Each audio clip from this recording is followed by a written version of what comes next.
Selamat pagi, Bapak dan Ibu, and thank you for inviting UNESCO to the first Javanese script Congress that aims to address the issues related to Javanese script at the digital level. We are very glad to be able to support the different Aksara Nusantara partners continuing initiative to preserve ancient Indonesian characters and to make them widely available online and on various platforms. As noted elsewhere, linguistic diversity is an integral part of cultural diversity. It enables women and men to express emotion, intentions, values, and understanding from diverse culture, social, and professional backgrounds. On this basis, it is also essential for dialogue, reconciliation, and peace.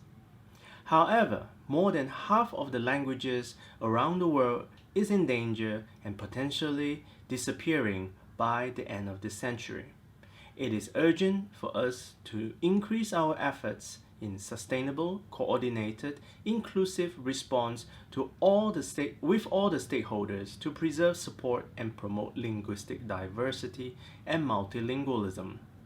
This includes empowering language users around the world and of course in Indonesia.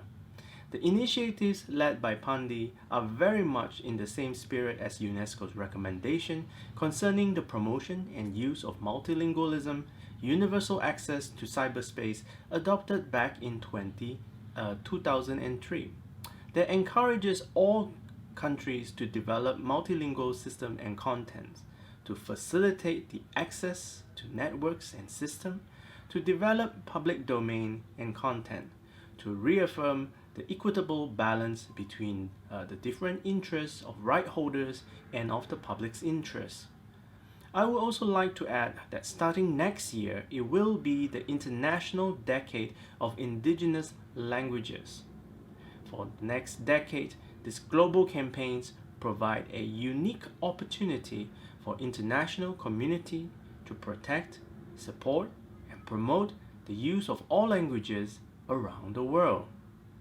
It will also stimulate international cooperation, raise awareness on the critical situation of many indigenous languages. We hope to mobilize institutional partners and rights holders for a joint action. Therefore, we encourage Pandi and its many Aksara partners in Indonesia to participate in the planning of this upcoming international decade starting from this year. With that, I wish you a great and successful Congress and a very good day to you.